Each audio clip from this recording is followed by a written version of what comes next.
Bom, boa noite a todos e todas. Vamos iniciar a oficina de hoje, dia 9 de abril. Os problemas já foram colocados na página do clube, assim como os problemas da próxima semana também já estão lá, né? Vocês podem ver. Hoje nós teremos a participação aí do Matheus, né? Matheus se voluntariou para ministrar os problemas que foram colocados, exceto o primeiro que eu vou fazer aqui com vocês. Para a semana que vem, nós temos aí esses problemas que foram colocados pelo Henrique. Obrigado, Henrique, pelo voluntariado. Então, muito bacana ver que o pessoal tem esse voluntariado, né? Quem ainda não se voluntariou, corre lá na planilha, por favor, para preencher seu nome, para entrar na fila do voluntariado e a gente continuar fazendo as oficinas acontecerem, tá? Acho bom a gente até falar que o clube não pretende parar, independentemente do que aconteça. Então, né, até porque o calendário da maratona vai continuar, e a gente tem a intenção aí de manter o projeto ativo, tá bom? Beleza, então, começar aqui sem mais enrolação, vou começar pelo primeiro problema, né, um problema que eu coloquei aqui bastante simples, mas interessante, e para quem está começando o clube agora, pode ser bacana falar sobre isso.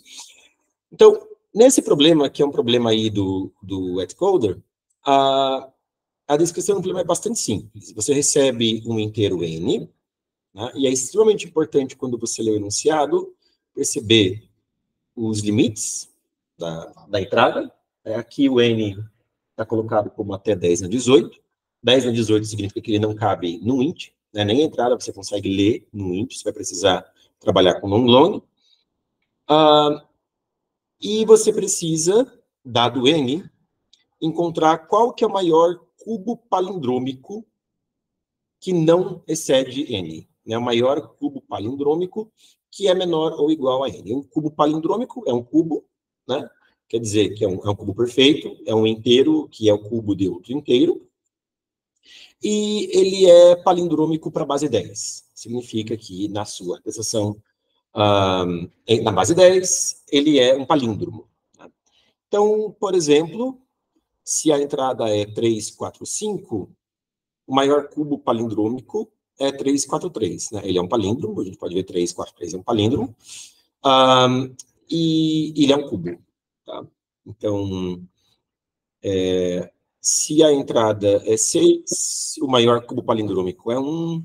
Se a entrada é esse númerozão, o maior cubo palindrômico é esse cara aqui. Bom, aí você pensa, puxa, 10 na 18 acaba sendo um valor bastante grande, né? A gente não consegue fazer uma solução linear em n, porque linear em n é bastante custoso, né? 10 na 18, a gente não tem como executar 10 na 18 operações e passar em 2 segundos, que é o time limit. Mas é claro que a gente não precisa fazer linear em n, né? A gente não precisa, para cada número de 1 a n, ver se ele é um cubo palindrômico, e aí, com isso,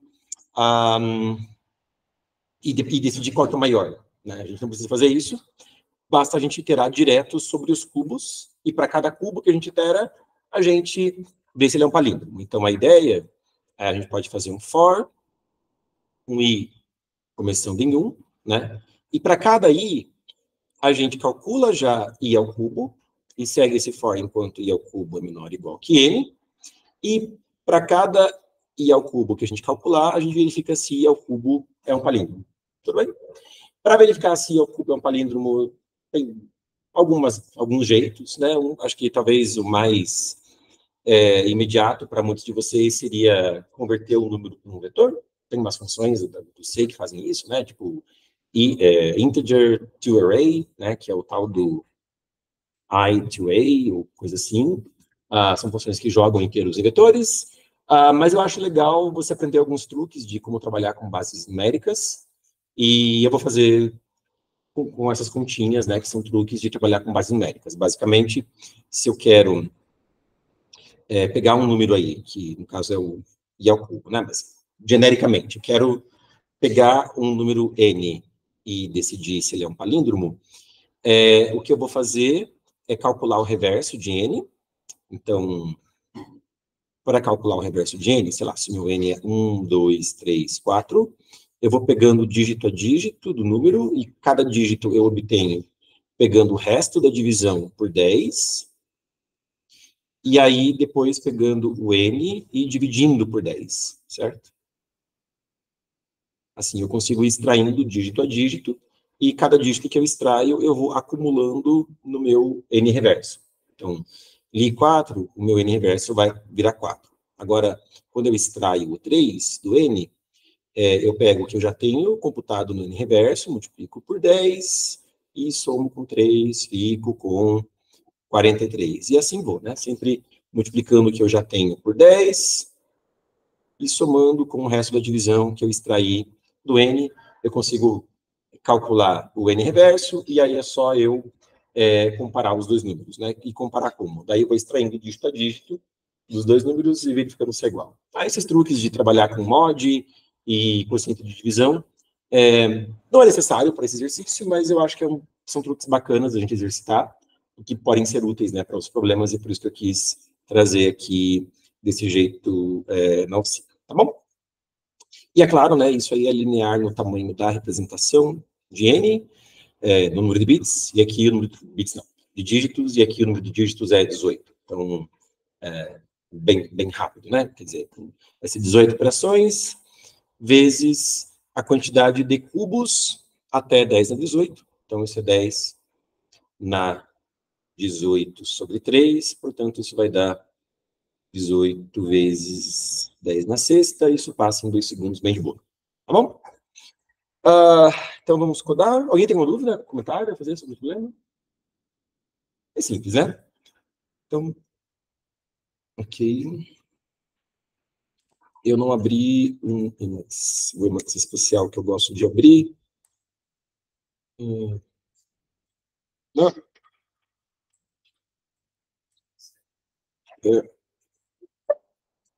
Qual que é o número desse problema? É o ATC 343. ATC 343. E onde eu estou?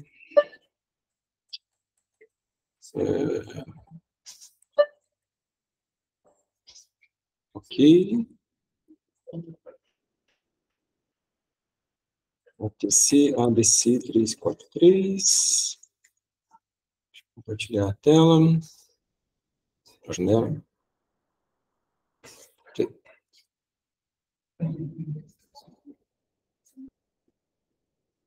Beleza.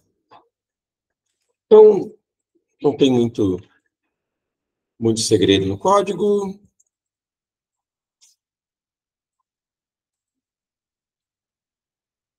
Vou explicar.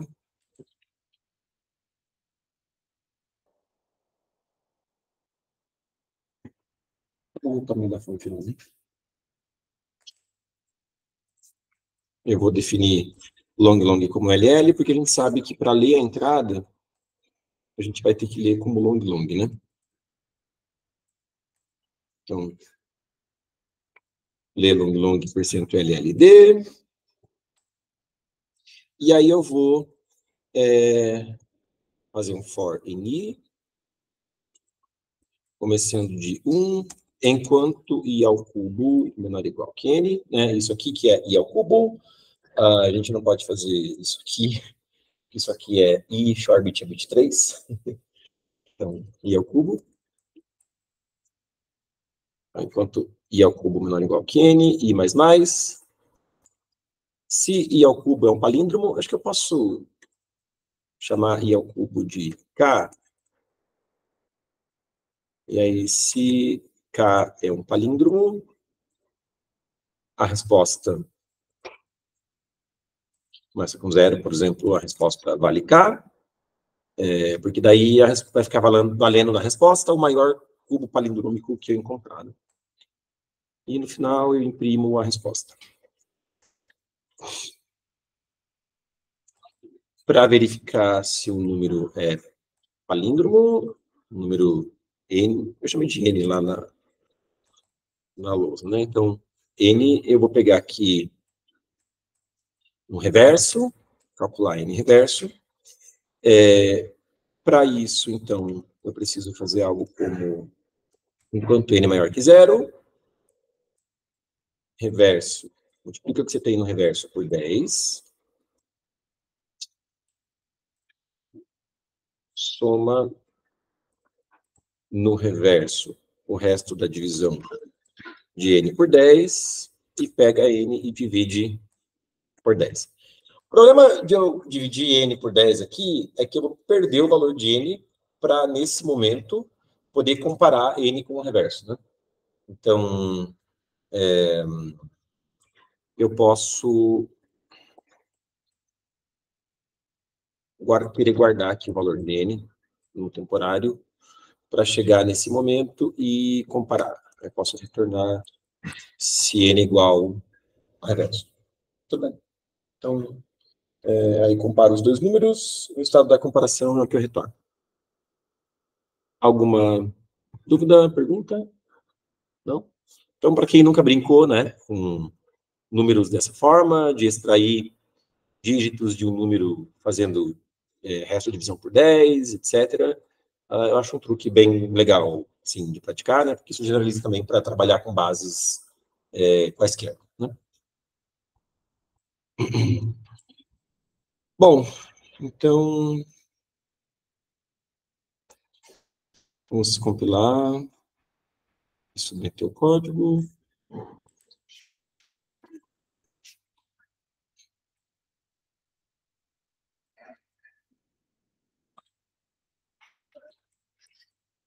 Ups, travou meu tab.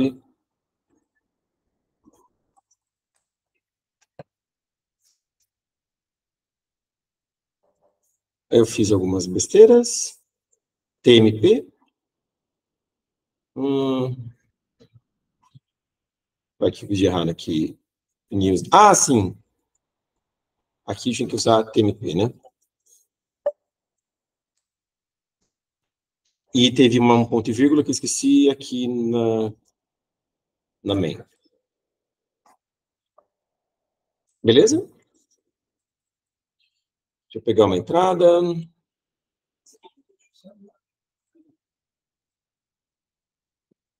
Já colocar só o número grande lá no arquivo. Porque os outros números são 343, né?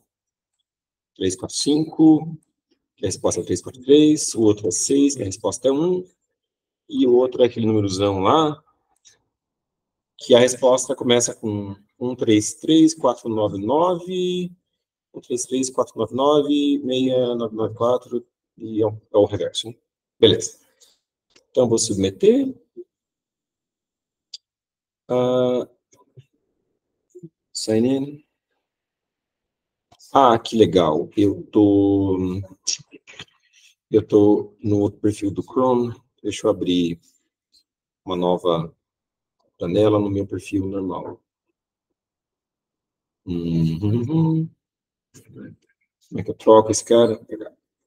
Que eu não sei a senha. Minha senha do Let's Coder. Something went wrong. Ok. What's the problem? Cancel. Ixi, agora abri um monte de coisa. Mas acho que deu certo. E aqui... Não é esse cara que eu preciso. Certo. Coder. Ah, que legal. Deixa eu pegar lá o link do problema de novo.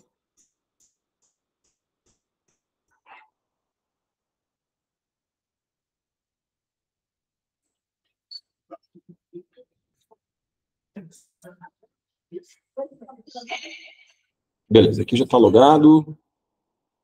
Já posso submeter. C++.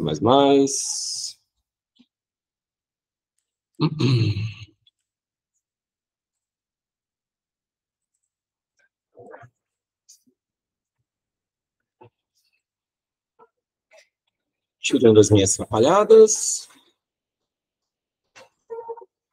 Acho que foi, né? Waiting judge. E muito bem, passou. Pessoal, agora a gente vai receber ao nosso convidado especial da noite, que vai continuar a oficina com vocês. Então, Matheus, muito obrigado de coração pelo seu voluntariado, né? O Matheus, para quem não sabe, acho que é a única pessoa entre nós que foi para a final mundial do SPC, né? E vai agora também.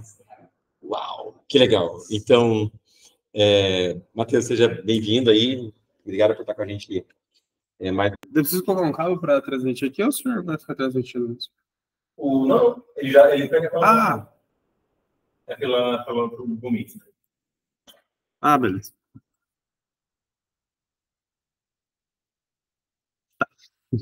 Só deixa eu perguntar para o história.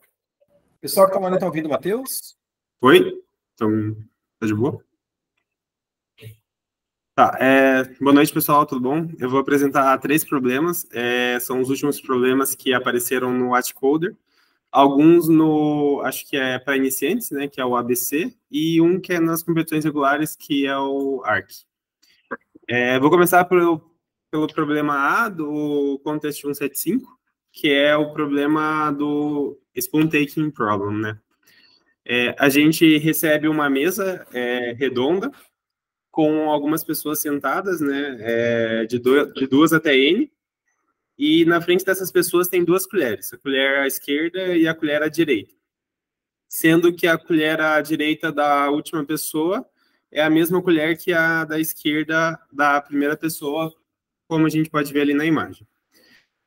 Para começar aí o problema pede para a gente vai receber uma ordem que as pessoas vão realizar um movimento, e esse movimento consiste em pegar uma das colheres que está à sua frente.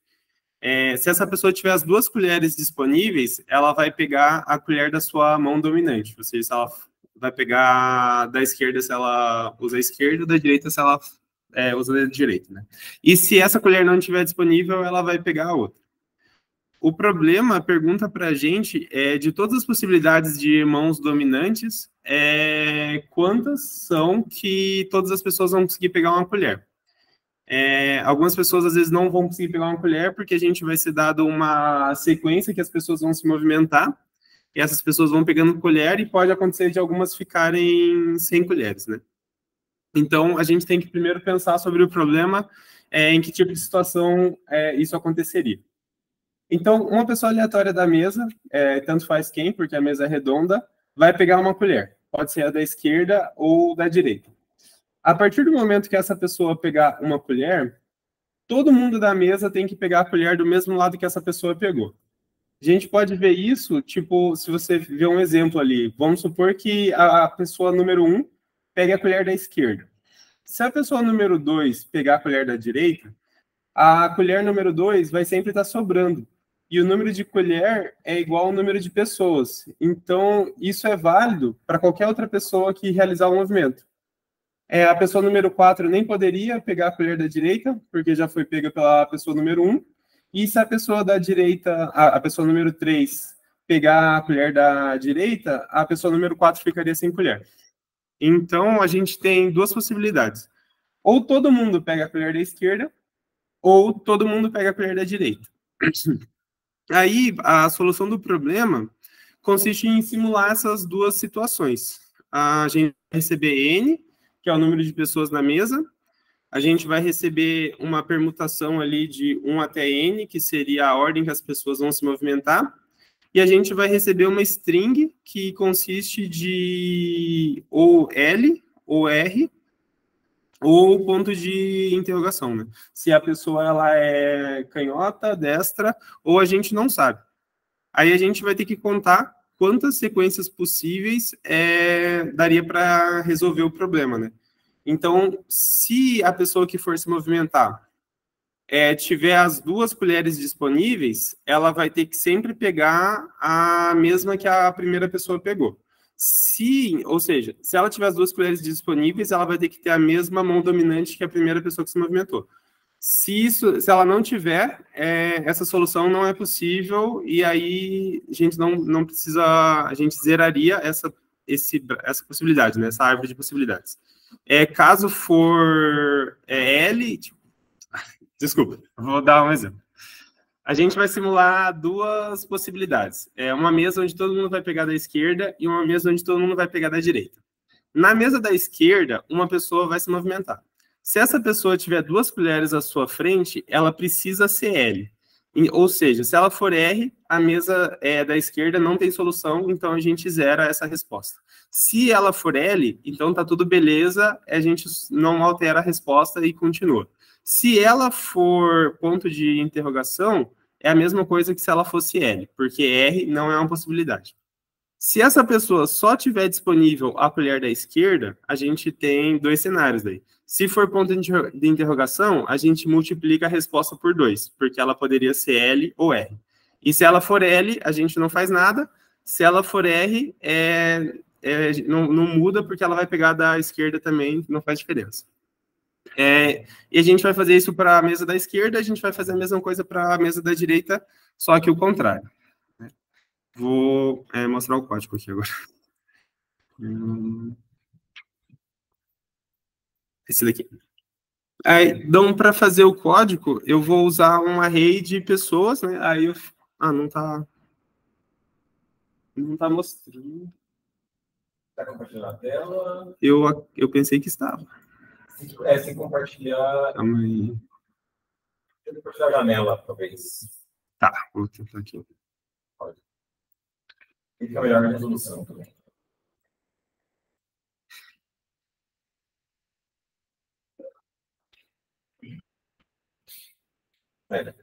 Tá. Então, eu fiz ali uma estrutura que representaria as pessoas, e ela tem 2 booleanos, né? Da esquerda e da direita, que representam as colheres.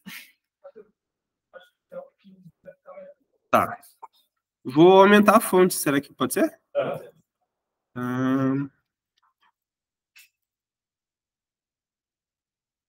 Assim tá bom? Será? Tá. Eu vou fechar o terminal aqui para ter mais espaço. Beleza. Tá, então eu fiz ali uma estrutura pessoa, né, que vai ter 2 colheres à sua frente, esquerda e direita. Aí eu fiz 2 arrays, um para representar a mesa que todo mundo vai pegar da esquerda e um para representar que todo mundo vai pegar da direita. Um array para guardar a ordem que as pessoas vão se movimentar e uma array que será a string, né. Aí a gente tem uma resposta aqui para a mesa da esquerda e uma resposta para a mesa da direita. E a gente vai multiplicando essa resposta sempre por 2, quando ela tiver a possibilidade de ser as duas e for um ponto de interrogação, né? Aí, aqui ele simplesmente leu N, aí ele vai ler o array das permutações, e aí aqui ele vai fazer os 2 testes, né? A mesa da esquerda e a mesa da direita. Então, o que consiste esse teste aqui? Ele vai iterar pelas pessoas que vai se movimentar, e ele vai ver se aquela pessoa tem a colher que ela não pode pegar disponível, né? Então, por exemplo, aqui seria a mesa da esquerda.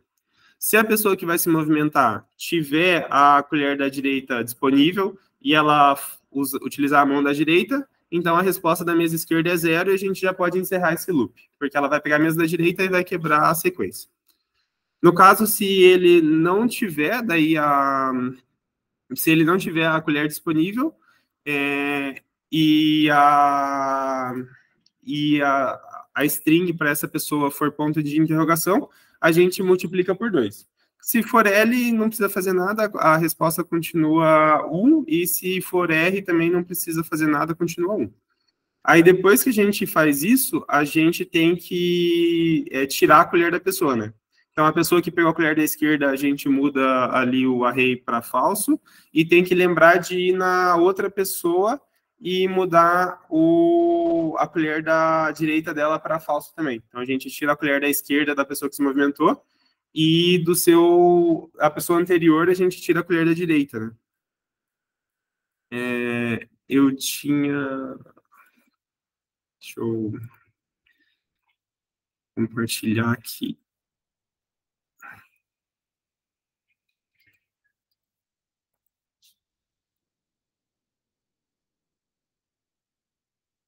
Aí ali tem só como que faz o cálculozinho, para a mesa da esquerda, né? Acho que não dá para ver. Para a mesa da esquerda seria I mais N menos 1 módulo N, e daí para a mesa da direita seria simplesmente I mais 1 módulo N, né? Para a gente zerar a colher correta.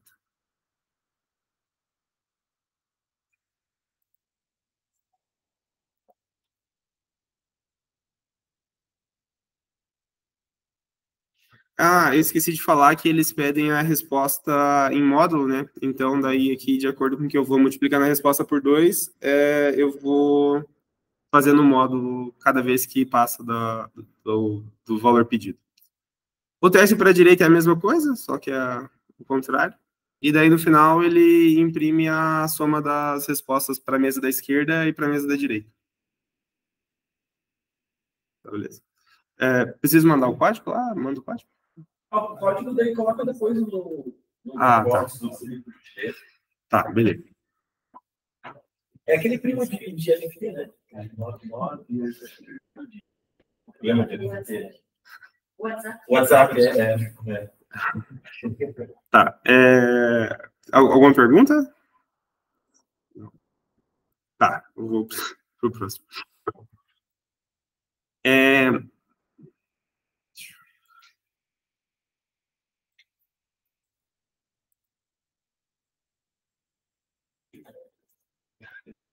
Olhando a pessoa que tem isso no celular, Tá. O próximo problema é um problema de uma competição do Beginner Contest, né? É o problema D. A gente vai receber uma string que consiste de 0 ou 1, né? E ele vai perguntar para a gente qual que seria o menor custo possível para transformar essa string que consiste de 0 e 1 numa string boa. E ele dá ali a definição do que seria uma string boa. Uma string boa é uma string que ela tem 2 caracteres consecutivos iguais e nenhum outro caractere consecutivo é igual. Ou seja, seria, por exemplo, 00, 10, 101.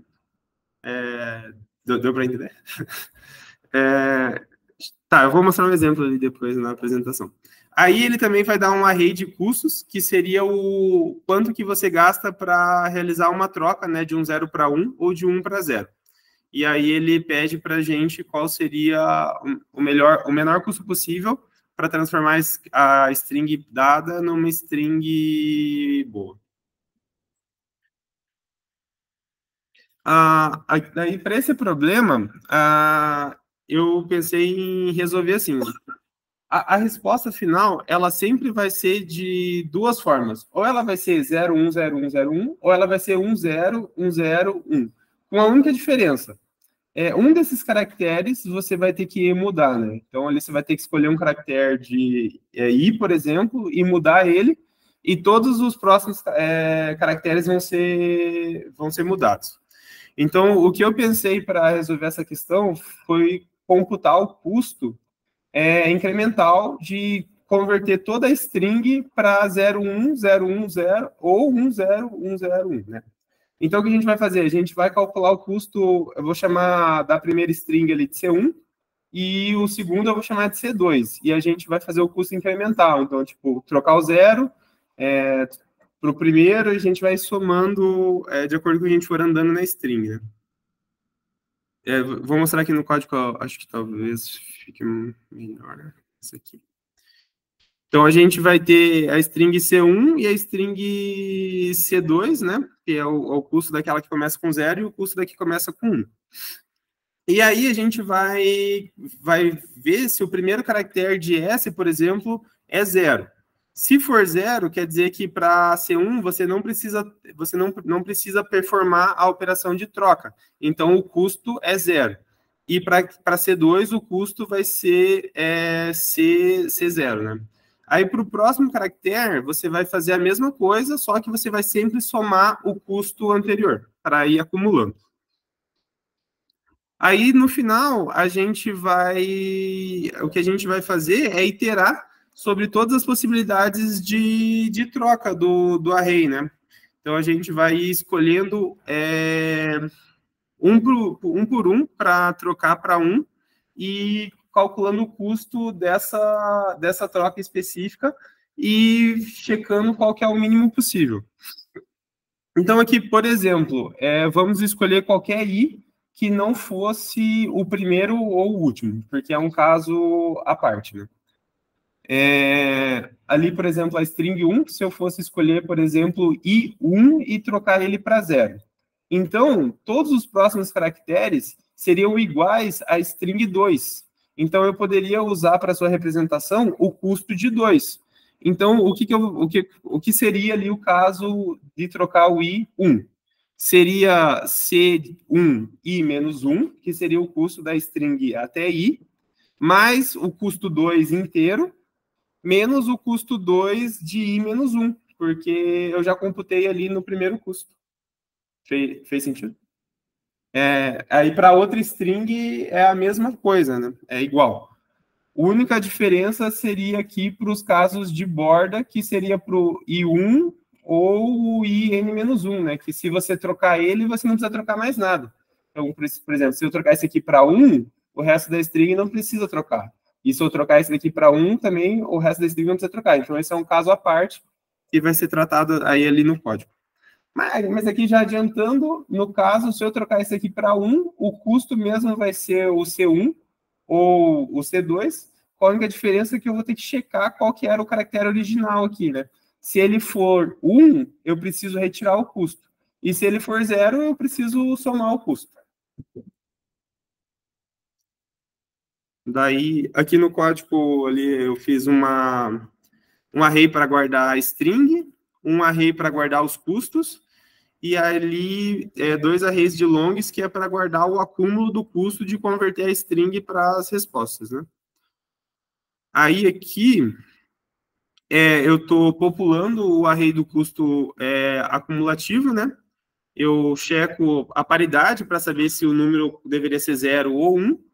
Aí eu confiro qual que é o valor na string original, e a partir daí eu decido se eu preciso computar esse custo ou não para aquele array, né? Aí, no final, ali, para decidir qual que é o menor custo possível, eu vou iterar para todas as posições. Tem que fazer para as duas strings, né? Lembrando que eu tenho a string que começa com 0 e a string que começa com 1. Tenho que testar as duas para saber qual que é o menor custo. O custo é simples, é aquele mostrado lá no slide, com a única diferença aqui que é os casos de borda, que seria se fosse a primeira posição ou a última, né? Que daí ali, por exemplo, se for a primeira e for igual a 0, eu tenho que adicionar o custo. Ou se não for, eu tenho que retirar o custo. Aqui tem mais 2 casos, que seria pelo caso da última posição, que pode ser ímpar ou par, ou seja, pode acabar com 0 ou pode acabar com 1. Daí tem que testar para saber em qual caso que você está. Aí é só iterar e guardar o mínimo valor, né? E fazer para o caso 0 e para o caso 1, e a resposta daí vai ser o mínimo. Beleza?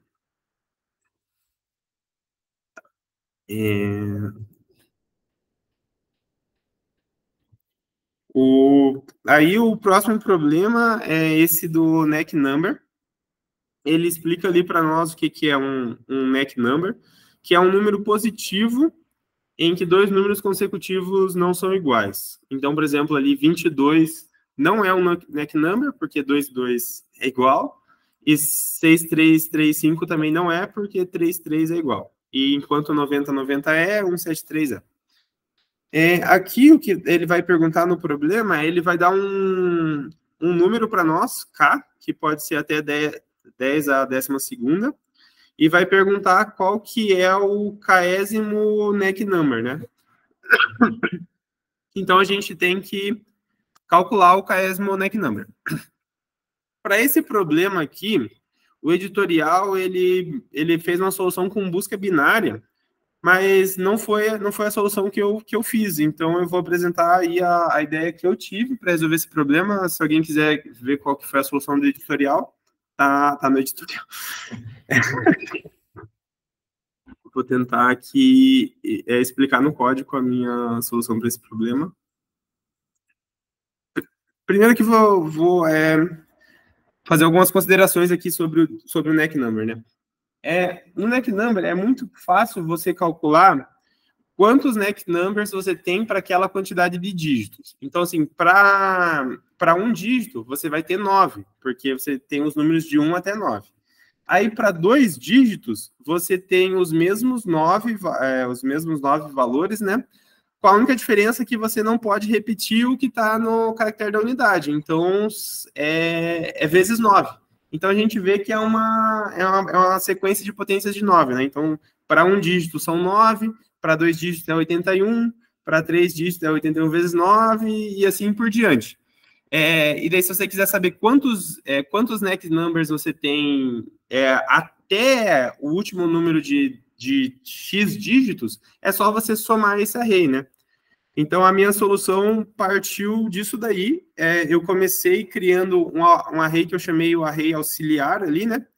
Onde eu vou computar todos esses valores em potências de 9. Então, eu começo a popular lá 1, 9, 81, e assim por diante, 9 a terceira, 9 a quarta, que vai ser o meu array auxiliar, que eu vou utilizar para compor o NEC Number da esquerda para a direita, né? Então, do caractere mais significativo para o menos significativo. Eu vou começar contando quantos dígitos eu vou precisar. E isso é simples, é só eu ver se o número que ele vai me dar é maior que a soma do array que eu vou computando, né? Então, por exemplo, se ele me dá o número 11, eu sei que 11 é maior que 9, então a solução tem 2 dígitos, porque 11 é maior que 9 e é menor que 81 mais 9, que seria 90. Então, eu começo contando quantos dígitos eu preciso. Então, eu fiz ali, ó, dígito 0, começando a soma em 0. Enquanto a soma for menor que o número, eu vou somando ali a quantidade de dígitos que eu preciso, e a soma vai acumulando o meu vetor auxiliar, que tem 1, 9, só que enxerguem ali que o 1, ele não faz parte, né? Então, eu pulo ele. Então, eu começo incrementando dígitos primeiro para pular o auxiliar 0, que o auxiliar 0, ele é 1, e ele existe por um motivo, mais para frente eu vou mostrar, mas ele não precisa ser computado aqui. Se ele for computado aqui, daí pode dar algum erro. Uma vez que eu sei quantos dígitos eu preciso, eu começo a compor o número da esquerda para a direita, né? Então, primeiro eu escrevo ali, eu coloco todo o array que representa a minha resposta como 0, mudo o primeiro valor para 1, né? E aí eu vou começar a aumentar esses números de acordo com a quantidade que eu precisar atingir lá o número de NEC Number que ele vai me pedir. E funciona mais ou menos assim. Eu vou subtraindo do número que ele me dá todos os números que já foram representados até o número que eu tenho até o momento, né? Então, por exemplo, vamos supor que eu calculei e o número vai precisar de 7 dígitos. Então, eu vou subtrair, até o momento, a soma de todos os dígitos até 6. Aí, eu vou atualizando o valor. Então, ali eu começo subtraindo os números do número que ele me deu, até a quantidade de dígitos que eu preciso. Aqui, eu tiro o 1, e eu preciso tirar o 1 por 2 motivos. Porque caso o número tenha um dígito só, ele já começa com 1. Porque aqui na resposta eu comecei colocando 1. Então, se eu não tirar esse 1, vai dar um erro, porque eu vou somar valores a ele, e ele não estaria reconhecendo que ele começou com 1. Então, isso seria um erro. E também tem o caso de quando a unidade, ela pode conter o 0. Então, eu preciso retirar o 1 para quando eu fizer a última operação de ajuste do número, eu levar em consideração esse 0. Se eu não tirar o auxiliar que tem 1, isso daria um erro na resposta daí. Aí o que eu vou fazer, eu vou iterar pelos meus dígitos da resposta, atualizando eles de acordo com a quantidade de NEC Numbers que eu preciso contar, né? Então, veja ali que eu faço, por exemplo, a resposta 0, eu vou dividir o número pelo o próximo auxiliar. Por exemplo, se eu estivesse trabalhando com números de 2 dígitos, né? Vamos supor que ele quisesse, sei lá, o 20º NEC Number. Eu sei que o número vai ter 2 dígitos, Então, eu vou começar com 1 e 0, e eu vou subtrair 9 do número. E aí, o número que sobrar, eu vou dividir por 9, porque a cada 9 números eu preciso incrementar a dezena. Então, por exemplo, a cada 9 números extras, eu preciso passar 1 para 2, ou para 3, ou para 4, e assim por diante. Então, aqui eu incremento o array que eu estou pelo número dividido pelo auxiliar. E aí eu atualizo o valor de número, né? Extraindo o módulo. E caso o número resultante ele for igual ao anterior, eu tenho que passar para o próximo. Então, por exemplo, se eu terminasse num 2,2, eu tenho que passar para o 2,3. E assim por diante.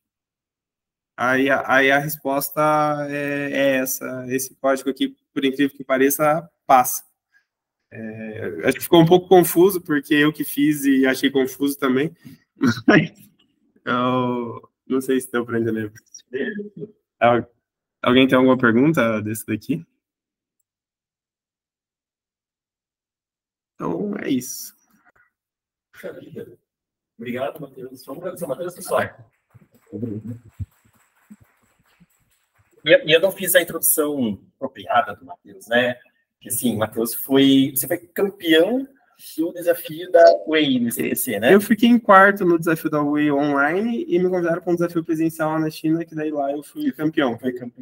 Aí eu ganhei uma viagem aí para acompanhar o Mundial. Vai ser agora o Mundial, dia 19. Vou viajar agora sexta-feira para o Egito. Tudo pago. E o desafio da Huawei vai abrir agora em maio. Então, quem quiser participar, aí sei que não é um modelo que o pessoal gosta, porque é heurística, mas ele dura 2 semanas e vale dinheiro pra caramba. Aí, primeiro lugar ganha 12 mil euros, do segundo até o 10º ganha 8 mil euros, e até a 30ª posição ganha 3 mil euros. Então, quem tiver tempo, vale a pena participar. É uma honra ter você conosco, Matheus. Obrigado mesmo. Obrigado ao nosso convidado mais uma vez, pessoal. Obrigado. E encerrar por aqui, pessoal. Vou deixar o laboratório aberto aí para vocês treinarem. Foi postado no treino da semana passada, então ele continua valendo, né? Se quem já está para ele treino, você pode fazer outras coisas.